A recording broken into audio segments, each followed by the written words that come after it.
Hello everyone, welcome back to my YouTube channel, The English Leisure. And as you all know, we have started Indian Writers series, and today we will discuss most prominent Indian author Mulk Raz Anand. तो बात करते हैं मुल्क राज आनंद की। अगर हम इनके birth की बात करते हैं तो मुल्क राज का जो बर्थ है 12 दिसंबर 1905 को हुआ और इनका जो लाइफ पीरियड कंप्लीट हो जाता है 28 सितंबर 2004 को। ये बात पहली बात जो आपको याद रखनी है।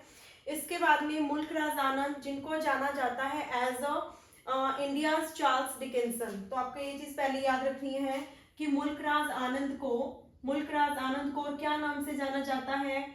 India's Charles Dickinson, India's Charles Dickinson. ठीक है, अगर क्वेश्चन आ जाए who is the India's Charles Dickinson, then answer is Mulk Raj Anand. ठीक है, तो मुल्क राज आनंद इंडिया के फर्स्ट ऐसे राइटर रही हैं जिन्होंने अपने इंग्लिश लिटरेचर के वर्क्स के अंदर हिंदुस्तानी एंड पंजाबी इडियम्स का यूज किया है। इन्होंने क्या किया अपने इंग्लिश लिटरेचर के वर्क्स में? हिंदुस्तानी एंड पंजाबी इडियम्स को इनकॉर्पोरेट किया है। ठीक है, शामिल किया है, इनकॉर्पोरेट। इन्होंने क्या किया अपने वर्क्स में? इंग्लिश लिटरेचर के हिंदुस्तानी पंजाबी इडियम्स को इनकॉर्पोरेट किया है। पहली बात आपको क्या बताई थी कि इन्हें जाना जाता है एज इंडियाज चार्ल्स डिकिंसन। फिर हमने देखा कि इन्होंने अपने वर्क्स के अंदर हिंदुस्तानी पंजाबी इडियम्स को इनकॉर्पोरेट किया है।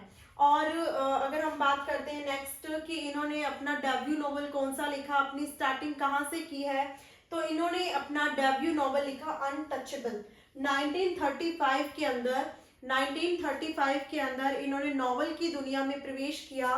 कौन सी नॉवल को लिखकर? अनटचेबल। इनकी जो नॉवल है 1935 के अंदर अनटचेबल, जो इनकी डेब्यू नॉवल थी वो पब्लिश हुई।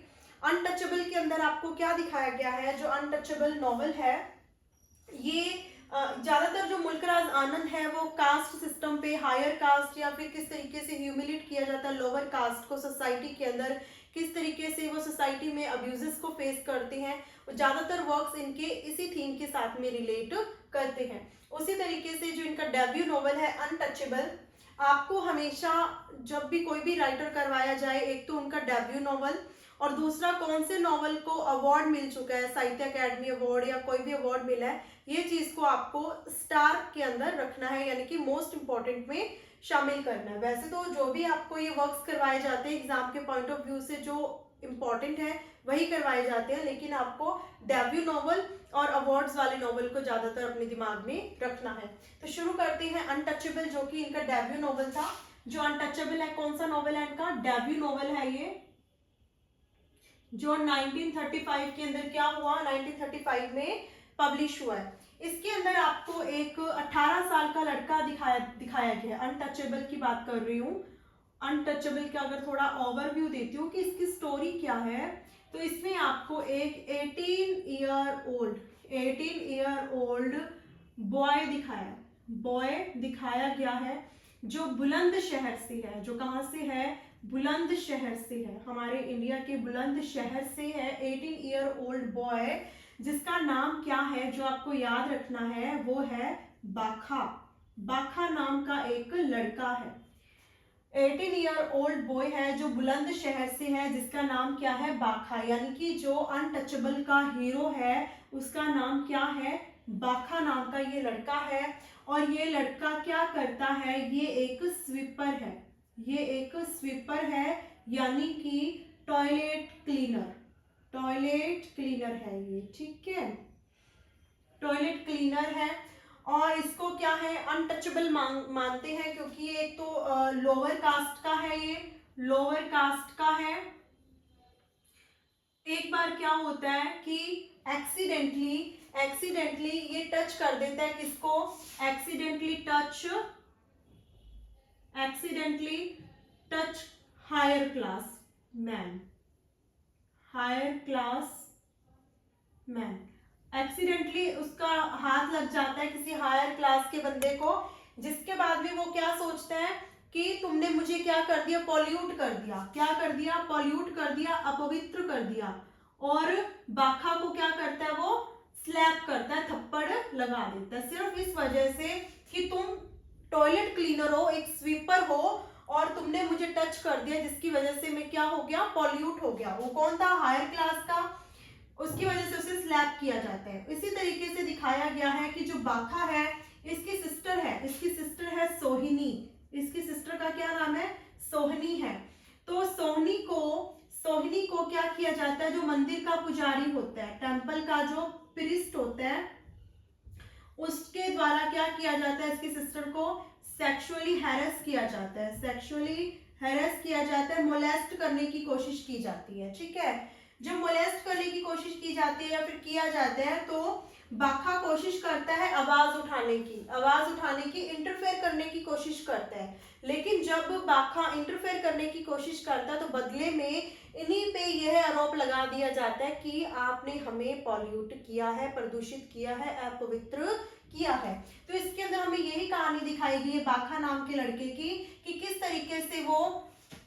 तरीके से वो सोशली अब्यूज किया जाता है या अब्यूजेस को फेस करता है, वो किस तरीके से डिस्क्रिमिनेशन को फेस करता है, किस तरीके से डिस्क्रिमिनेशन को फेस करता है। ये चीज हमें इस अनटचेबल के अंदर दिखाई गई है। क्या बताया मैंने आपको कि जो अनटचेबल है, ये मुल्क राज आनंद की क्या है, डेब्यू नॉवेल है, जिसे 1935 के अंदर क्या करवाया गया, पब्लिश करवाया गया।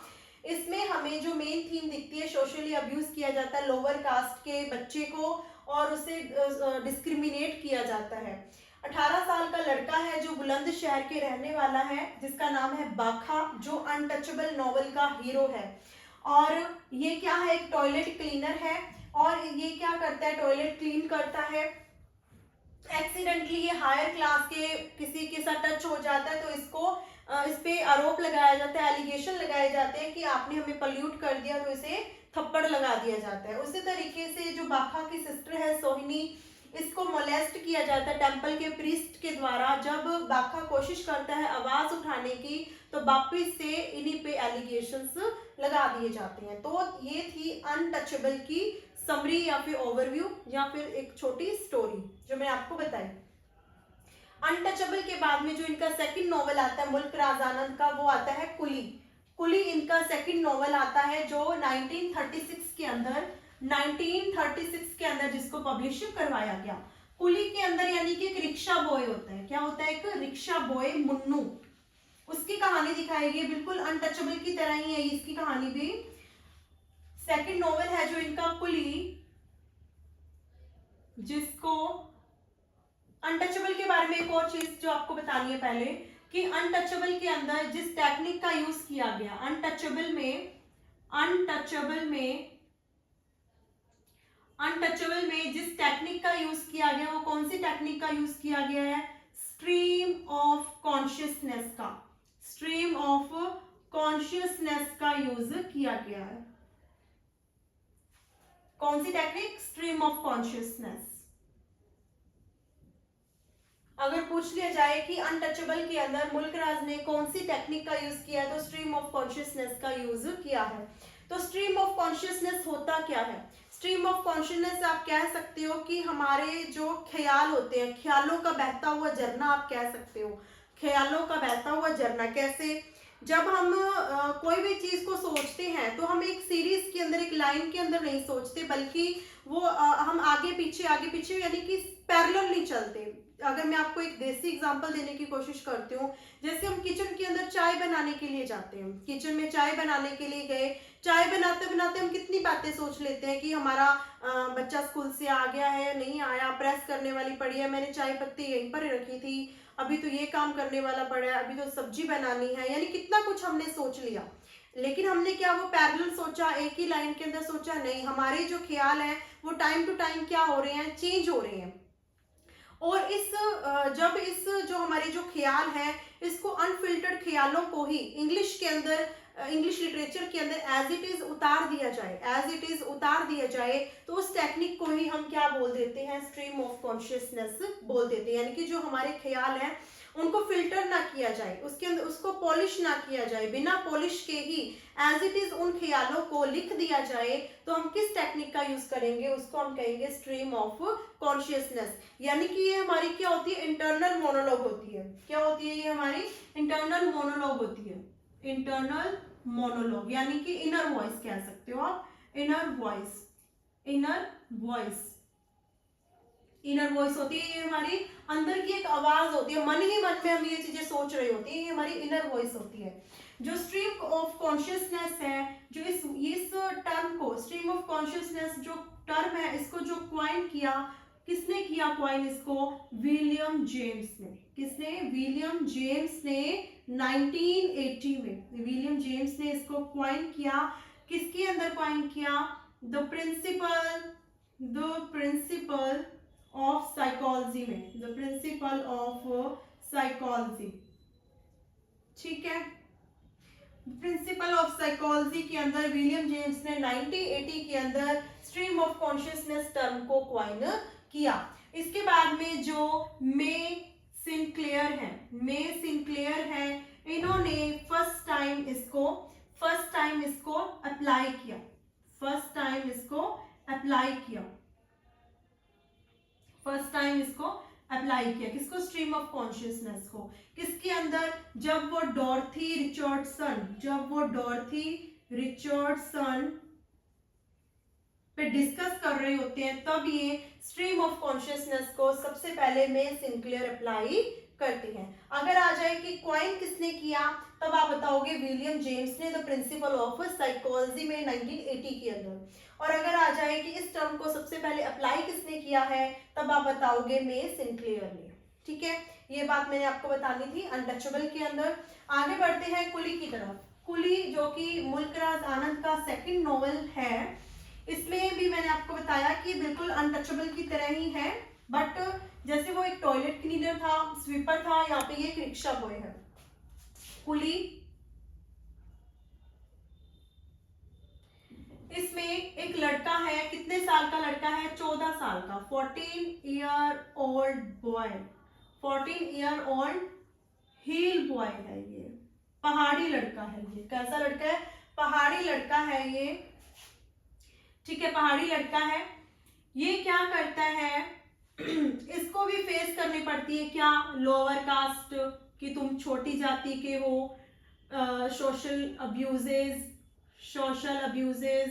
डिस्क्रिमिनेशन एटसेट्रा, ये सब चीजों को ये भी फेस करता है। ये 14 इयर्स ओल्ड हील बॉय है, इसका नाम क्या है, मुन्नू। क्या नाम है इसका, मुन्नू। जैसे उसमें मैंने आपको अनटचेबल में क्या नाम बताया था, बाखा, जो कि 18 साल का लड़का था, बुलंद शहर का। उसी तरीके से कुली के अंदर जो लड़का है, 14 साल का लड़का है, हील बॉय, पहाड़ी लड़का है, जिसका नाम क्या है, मुन्नू, ठीक है। ये बहुत काम करता है, यानी कि ये पूरे हमारे इंडिया के अंदर अलग अलग तरीके के काम करता है अपने जीवन यापन के लिए। इसमें दिखाया कि किस तरीके से ये 14 साल का एक मासूम सा बच्चा होता है, उसे अडल्टहुड के अंदर धकेल दिया जाता है, यानी कि उसकी मासूमियत को इस समाज के अंदर जहां पर भेदभाव किया जाता है, कैसे उसकी मासूमियत को छीन लिया जाता है। मुन्नू जो कि 14 साल का लड़का है, ये सबसे पहले क्या करता है, शामपुर के अंदर एक बैंक क्लर्क के यहाँ डोमेस्टिक सर्वेंट का काम करता है। शामपुर के अंदर एक बैंक क्लर्क के यहाँ डोमेस्टिक का काम करता है, लेकिन जो बैंक क्लर्क की मिस्ट्रेस होती है, उसके द्वारा इसको क्या किया जाता है, उसके द्वारा इससे भेदभाव किया जाता है, डिस्क्रिमिनेट किया जाता है या फिर अब्यूज किया जाता है इसे, जिसके बाद में ये यहाँ से नौकरी छोड़ देता है, यहाँ से चला जाता है, ठीक है। जो मुन्नू नाम का लड़का है, शामपुर के अंदर बैंक क्लर्क के यहाँ काम करता है, डोमेस्टिक सर्वेंट का, लेकिन जो वहां की मिस्ट्रेस होती है वो उसको डिस्क्रिमिनेट करती है, अब्यूज करती है, ह्यूमिलेट करती है। उसके बाद में ये क्या करता है, नौकरी वहां पे छोड़ देता है। इसके बाद में ये दौलतपुर के अंदर, दौलतपुर के अंदर, दौलतपुर के अंदर एक पिकल फैक्ट्री के अंदर, अचार की फैक्ट्री के अंदर, पिकल फैक्ट्री के अंदर काम करने लगता है। पिकल फैक्ट्री के अंदर काम करने लगता है, लेकिन ये फैक्ट्री क्या होती है, ये फैक्ट्री फेल हो जाती है, ये फैक्ट्री फेल हो जाती है, जिसकी वजह से वापस से मुन्नू को यहाँ से इस नौकरी से निकाल दिया जाता है। इसके बाद में क्या होता है, शामपुर और दौलतपुर के बाद में ये काम करने लगता है कहाँ पर, बॉम्बे के अंदर। बॉम्बे के अंदर एक कपड़े की फैक्ट्री के अंदर, टेक्सटाइल फैक्ट्री के अंदर काम करना शुरू कर देता है, लेकिन वहां सर भी ये इसको हटा दिया जाता है या रिमूव कर दिया जाता है। इसके बाद में एट लास्ट ये शिमला के अंदर, शिमला के अंदर एक लेडीज के लिए, शिमला के अंदर एक लेडीज के लिए रिक्शा बॉय का काम करने शुरू कर देता है। शिमला के अंदर ये एक लेडीज के लिए रिक्शा चलाना शुरू कर देता है, लेकिन 14 साल का लड़का है, रिक्शा चला रहा है, इतना इसके लिए करना इसकी हेल्थ के लिए सही नहीं था, जिससे इसकी हेल्थ बिगड़ जाती है, इसको क्या हो जाता है, ट्यूबरक्लोसिस हो जाता है, इसको ट्यूबरक्लोसिस हो जाता है, और 15 साल की उम्र में ये पास्ड अवे हो जाता है, डेथ हो जाती है इसकी, मुन्नू नाम के लड़की की। इतनी बात समझ आई कि कुली के अंदर हमने देखा 14 साल का लड़का है जो कि हील बॉय है, जिसका नाम है मुन्नू। ये शामपुर के अंदर बैंक क्लर्क के यहाँ पे डोमेस्टिक सर्वेंट का काम करता है, लेकिन यहाँ पे डिस्क्रिमिनेशन की वजह से इसे हटा दिया जाता है, ये खुद चला जाता है ये। इसके बाद में दौलतपुर के अंदर ये पिकल फैक्ट्री में काम करता है, लेकिन फैक्ट्री के फेल हो जाने की वजह से यहाँ से भी ये चला जाता है। इसके बाद में बॉम्बे के अंदर ये टेक्सटाइल फैक्ट्री के अंदर, कपड़े की मील के अंदर काम करना शुरू करता है।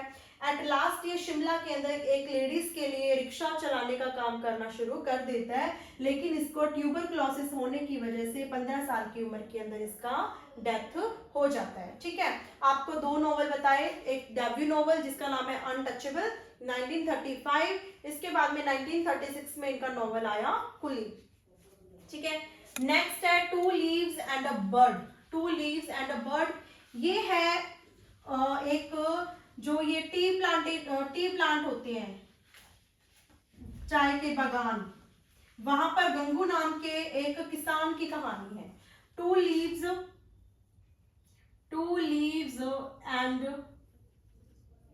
And a bird. Two leaves and a bird, ये क्या है, इसमें एक गंगू नाम का लेबरर होता है, गंगू नाम का एक लेबरर होता है। इसमें दिखाया गया है कि जब ब्रिटिश रूल था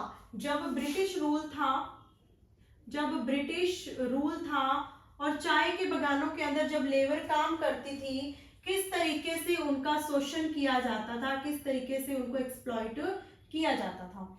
गंगू नाम का लड़का है, जो बंदा है, जो किसान है, पीजेंट है, ये अपनी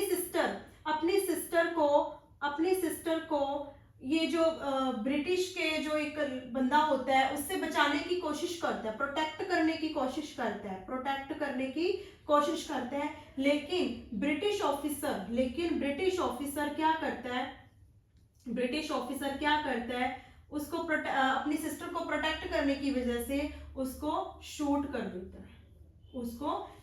देता है और गंगू खत्म। ये कहानी दिखाई गई है इसके अंदर। ठीक है, two leaves and a bird के अंदर। जो नेक्स्ट है द विलेज, इसमें क्या है, आपको एक आनंद की ट्रायलॉजी याद करनी है। आनंद ट्रायलॉजी का बताइए, जिसके अंदर 3 नॉवेल्स होती है वो ट्रायलॉजी होती है। आनंद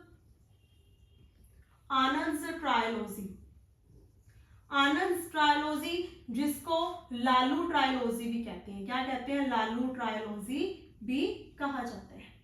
आनंद की ट्रायलॉजी जिसको लालू ट्रायलॉजी भी कहा जाता है। इस ट्रायलॉजी में क्या आता है, द विलेज नॉवल आती है, the village novel 1939, across the black water,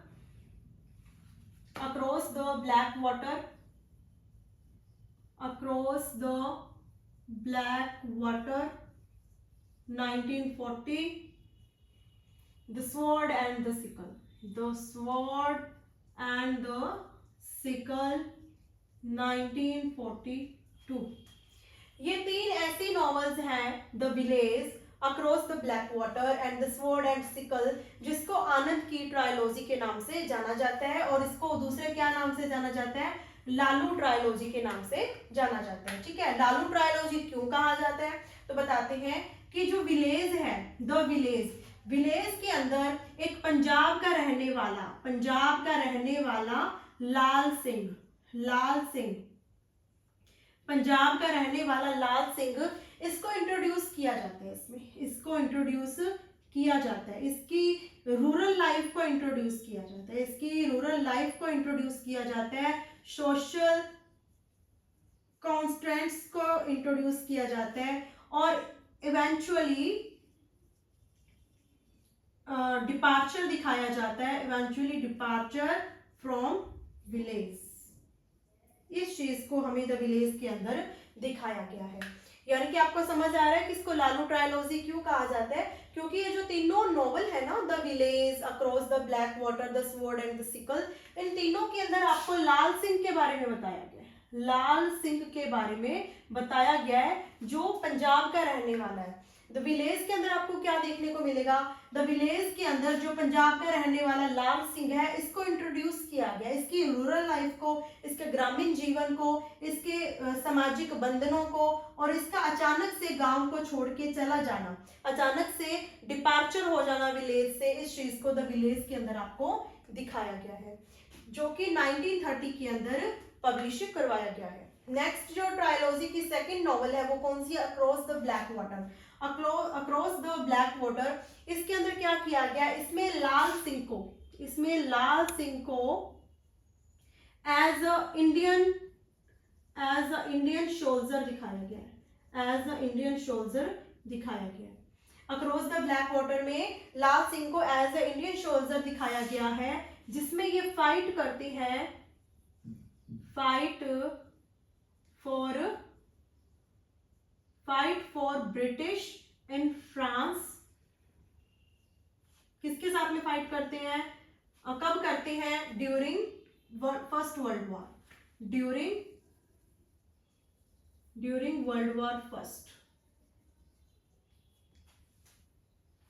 across the black water में क्या है, लाल सिंह को एज अ इंडियन सोल्जर दिखाया गया है, जिसमें ये फ्रांस के अंदर ब्रिटिश के लिए फाइट करते हैं, लड़ते हैं। कब लड़ते हैं ये, जब वर्ल्ड वॉर फर्स्ट होता है। ये हमें अक्रॉस द ब्लैक वाटर में दिखाया गया है। जो इनका थर्ड नॉवल है द स्वॉर्ड एंड सिकल, इसमें लाल सिंह को मैच्योर दिखाया गया है, Lal Singh as a mature person दिखाया गया है, जिसमें ये क्या करते हैं, ज्वाइन करते हैं किसको, पीजेंट मूवमेंट्स को, किसान आंदोलन को ज्वाइन करते हैं। क्यों ज्वाइन करते हैं, ब्रिटिश रूल के कारण। इस चीज को हमें दिखाया गया है। यानी कि द विलेज में क्या दिखाया गया है, विलेज में लाल सिंह का इंट्रोडक्शन दिया गया है। अक्रॉस द ब्लैक वाटर में लाल सिंह को as a Indian freedom fighter दिखाया गया है। द स्वॉर्ड एंड सिकल में लाल सिंह को एज अ मैच्योर पर्सन दिखाया गया, जिसमें ये पीजेंट मूवमेंट्स को ज्वाइन करते हैं। और इन तीनों बुक्स को क्या कहा जाता है, आनंद की ट्रायलॉजी कहा जाता है, या फिर लालू ट्रायलॉजी कहा जाता है। लालू ट्रायलॉजी क्यों कहा जाता है, आपको पता चला, क्योंकि इसके अंदर हमें पंजाब के रहने वाले लाल सिंह की कहानी बताई गई है। आपको ये तीनों बुक सीरीज में याद होनी चाहिए, क्योंकि कई बार पूछ लिया जाता है कि आनंद ट्रायलॉजी में सेकंड बुक कौन सी है, तो आप बताओगे अक्रॉस द ब्लैक वाटर है। अगर पूछ लिया जाए फर्स्ट बुक कौन सी है, तो आपको विलेज बतानी है। और अगर ऐसे पूछ लिया जाए कि तीनों बुक्स हैं जो ये आनंद की कौन से वर्क में आती है, तो आप बताओगे ये आनंद की ट्रायलॉजी के वर्क में आती है। समझ आई इतनी बात। तो हमने कवर किया अनटचेबल, जो कि डेब्यू नॉवल था, बाखा की कहानी थी, कुली जो कि मुन्नू की कहानी है, two leaves and a bird जिसके अंदर हमें गंगू नाम के बंदे की कहानी दिखती है, जिसको एक ब्रिटिश ऑफिसर के द्वारा शूट कर दिया जाता है, क्योंकि वो अपनी सिस्टर को प्रोटेक्ट करने की कोशिश करता है। इसके बाद में हमने आनंद की ट्रायलॉजी देखी, जिसके अंदर the village, across the black water and the sword and sickle, Lal Singh की कहानी देखने को मिलती है। नेक्स्ट आता है हमारा novel the big heart. Big heart क्या है, बिग हार्ट अनंताज के बारे में कहानी है, एक कॉपर स्मिथ की कहानी है, एक कॉपर स्मिथ की कहानी है।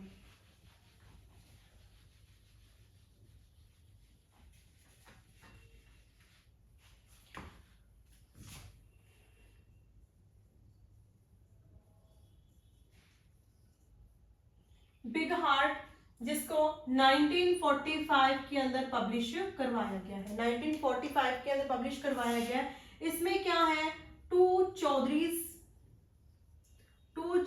का सेटअप दिखाया गया है, सेटअप दिखाया गया है किस चीज का, setup of copper factory, setup of copper factory, copper की फैक्ट्री का सेटअप दिखाया गया, दो चौधरी इसके बीच का डिस्प्यूट दिखाया गया है। और जो इसमें बिग हार्ट के जो हीरो हैं उसका नाम है अनंता, क्या नाम है, अनंता, जो कि इसके क्या है, हीरो हैं। ये क्या है, बिग हार्ट वाले हैं, बड़े दिल वाले हैं, ये क्या है, बड़े दिल वाले हैं, बिग हार्ट है। क्योंकि बिग हार्ट है क्योंकि ये हमेशा क्या करते हैं, हेल्प करते हैं, हेल्प करते हैं, किनकी हेल्प करते हैं, किसको सपोर्ट करते हैं, ये पुअर को, गरीबों को, ठीक है। और ये कहां से आए हैं, ये बॉम्बे रिटर्न है, बॉम्बे रिटर्न है, ठीक है, बॉम्बे रिटर्न है। ये कॉपर स्मिथ है, ये क्या है, ये एक कॉपर स्मिथ है। फिर जो अनंताज की बिलव्ड है उसका नाम क्या है, जानकी, जानकी इनकी क्या है, बिलव्ड है, जो कि विडो है, विधवा है, और ट्यूबरक्लोसिस के कारण मरने वाली है, ट्यूबरक्लोसिस के कारण मरने वाली है, ठीक है,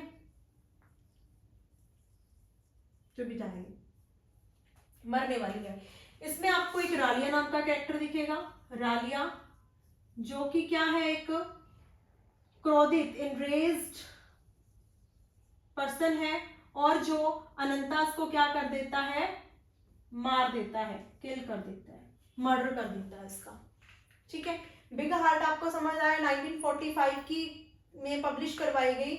इसमें टू चौधरीज हैं जिनका सेटअप दिखाया गया कॉपर फैक्ट्री का, और जो अनंता है इसको बड़े दिल वाला के नाम से जाना जाता है, बिग हार्ट है क्योंकि ये सपोर्ट करते हैं गरीबों की, और जो अनंताज है ये बॉम्बे रिटर्न है, ये एक कॉपर स्मिथ है, और जानकी मरने वाली है ट्यूबरक्लोसिस के कारण, एक विडो है जो इसकी अनंता की बिलव्ड है।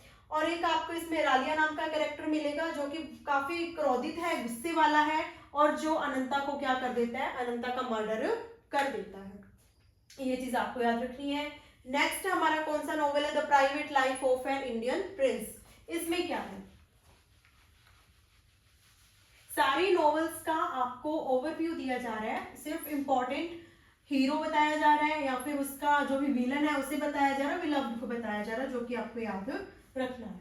नेक्स्ट है the private life of an Indian, the private life of an Indian Prince, of an Indian Prince, 1953, ठीक है।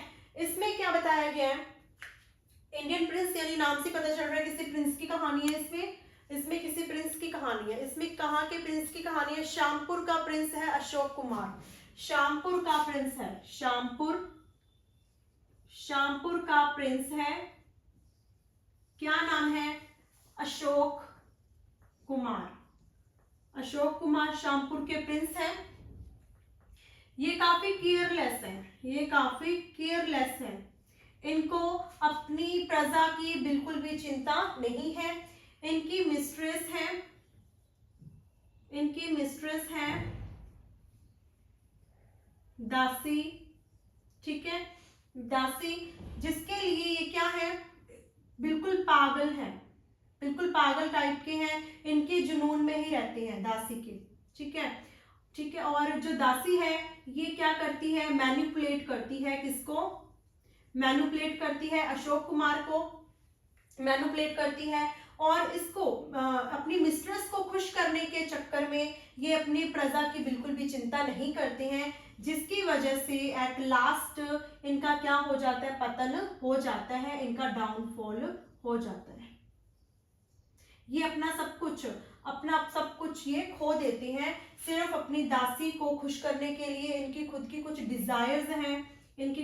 डिजायर्स हैं, उनको फुलफिल करने के चक्कर में ये इनका डाउनफॉल, प्रिंस का डाउनफॉल दिखाया गया कि कैसे प्रिंस का डाउनफॉल हो जाता है, कैसे वो अपनी मिस्ट्रेस के लिए, उसकी इच्छाओं को पूरा करने के लिए अपनी प्रजा का ध्यान नहीं रखते हैं, बिल्कुल केयरलेस होते हैं और एट लास्ट उनका डाउनफॉल हो जाता है। क्या नाम बताया गया प्रिंस का?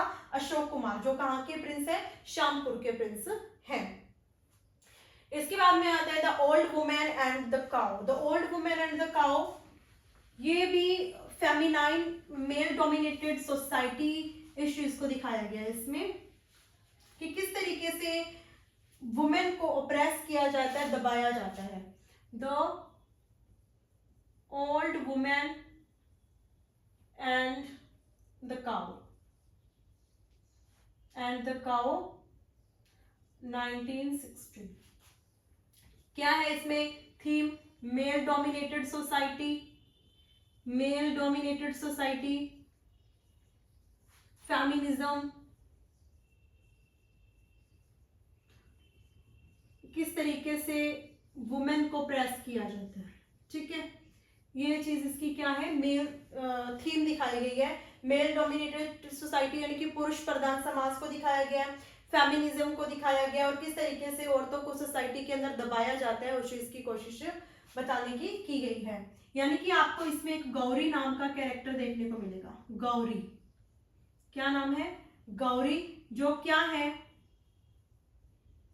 पैसिव है, जिसकी यंग एज के अंदर, यंग एज में ही शादी कर दी जाती है, जिसकी यंग एज के अंदर ही शादी कर दी जाती है और इसको सोशल अब्यूजेस को भी फेस करना पड़ता है, सोशल अब्यूजेस को फेस करना पड़ता है और इसकी प्योरिटी पर भी क्या है? एलिगेशंस लगाए जाते हैं, इसकी पवित्रता पे भी आरोप लगाए जाते हैं, उंगलियां उठाई जाती हैं। इतनी चीज दिखाई गई है।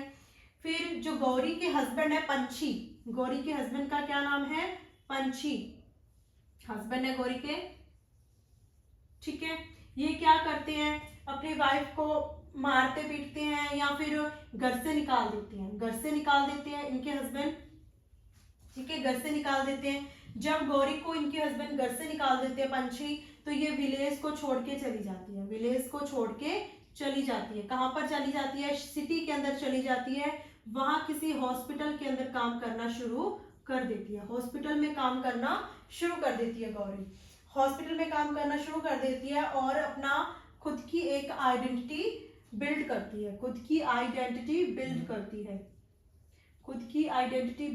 है, और जो पैट्रियार्कल कंट्रोल्स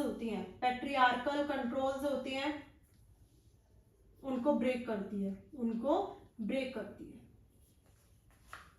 समझ आई कि जो the old women and the cow है, इसमें मेल डोमिनेटेड सोसाइटी, फेमिनिज्म और ऑप्रेस्ड वुमेन को दिखाया गया। इसकी मेन थीम यही है।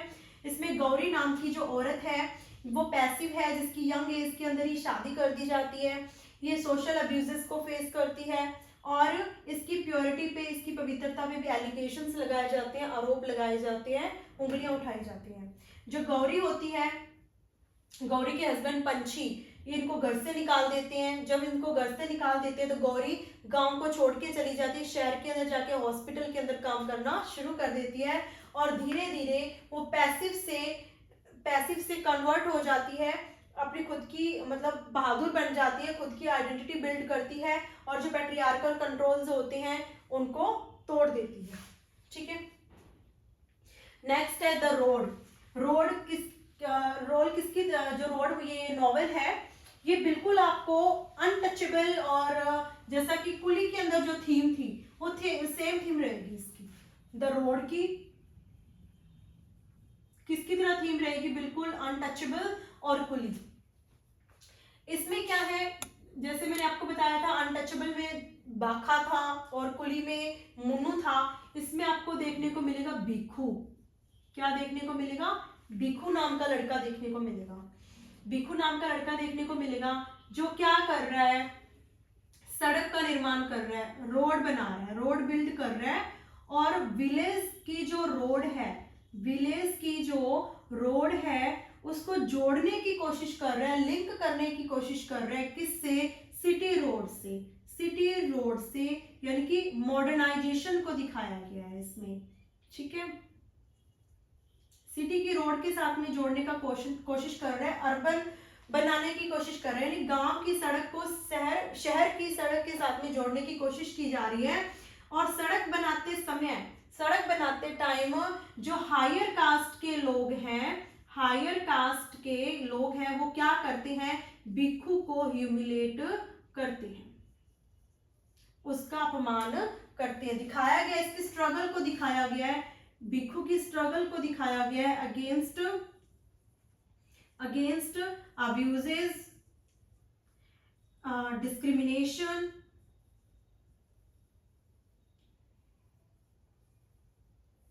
ठीक है। यानी कि भिक्षु की स्ट्रगल को दिखाया गया कि किस तरीके से वो फेस करता है गालियों को, भेदभाव को, और लोअर कास्ट का होने की वजह से या फिर खुद के काम की वजह से कैसे उसको ह्यूमिलेट किया जाता है, अपमानित किया जाता है, उस चीज को दिखाया गया है कि जब भिक्षु है, जब गांव की सड़क को शहर की सड़क के साथ में जोड़ने की कोशिश कर रहा होता है तो हायर कास्ट के लोग उसको अपमानित करते हैं। इस चीज को दिखाया गया। और किसके सिमिलर है ये, अनटचेबल के और कुली के सिमिलर है, ये उसी की तरह से दिखाया गया है,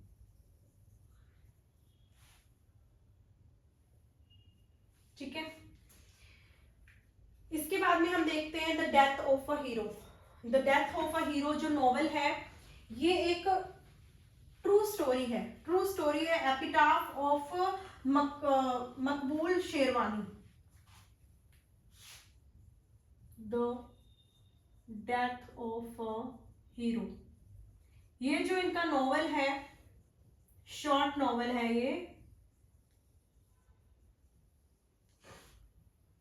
ये ट्रू स्टोरी है किसकी, मकबूल शेरवानी की ट्रू स्टोरी है। एपिटाफ है ये मकबूल शेरवानी की, जिसमें दिखाया गया है मकबूल शेरवानी के बारे में हमें देखने को बताया गया है, जो कि एक राइटर है और एक फ्रीडम फाइटर है। इसके बारे में हमें the death of a hero के अंदर जानने को मिलेगा कि इनके बारे में, मकबूल शेरवानी के बारे में जानने को मिलता है। अगर क्वेश्चन आता है इन विच नॉवल भी मकबूल शेरवानी के बारे में हम कहाँ पढ़ते हैं, तो हम बताएंगे द डेथ ऑफ हीरो के अंदर, जो कि 1951 को पब्लिश हुई है।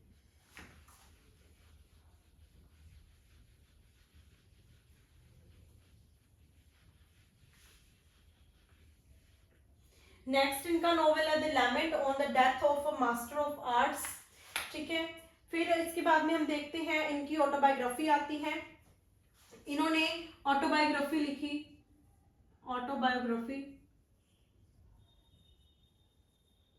इनका क्या प्लान था कि 7 वॉल्यूम लिखेंगे ऑटोबायोग्राफी के लिए, जिसका नाम क्या रखेंगे, इन 7 वॉल्यूम्स का जो कलेक्शन होगा ऑटोबायोग्राफी, उसका नाम रखेंगे द 7 एजेस ऑफ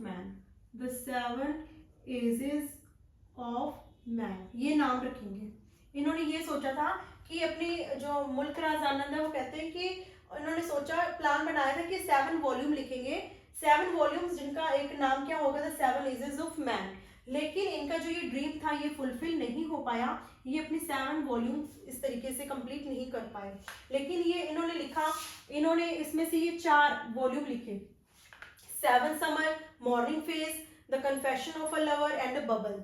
यानी कि जैसे 7 समर्स है, इसके अंदर उनके लाइफ को दिखाया गया है। मॉर्निंग फेस में स्कूल जाता बच्चा कैसा था उसकी बात की गई है। The confession of a lover, जब वो अडल्ट हो जाते हैं, मतलब एज अ लवर उनकी पोजीशन दिखाई गई है। और बबल उन्होंने लिखी 1988 में। तो हमने ये जो 4 है ये क्या है, इनकी ऑटोबायोग्राफीज है, और इनको 7 volumes the 7 ages of man के अंदर लिखा गया है। लेकिन ये पूरे 7 वॉल्यूम से कंप्लीट नहीं कर पाए।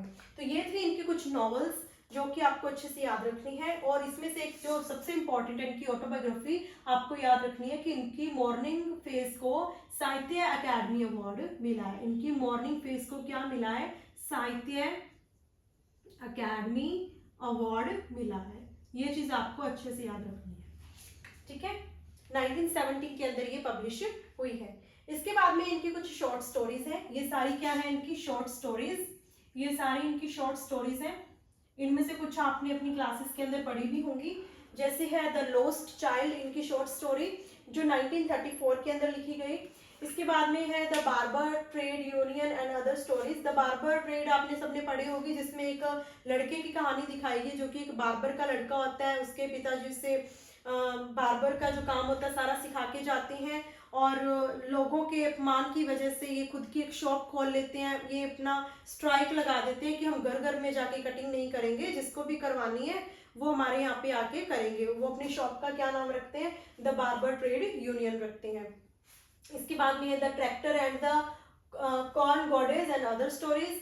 नेक्स्ट है इनकी the reflection on the golden bed, the power of darkness, Lajwanti, between tears and laughter and Indian fairy tales and more Indian fairy tales. तो ये थे सारे शॉर्ट स्टोरीज मुल्कराज आनंद की। आई होप आप सबको अच्छे से समझ आई होंगी। तो मिलते हैं हमारी नेक्स्ट वीडियो में। Thank you.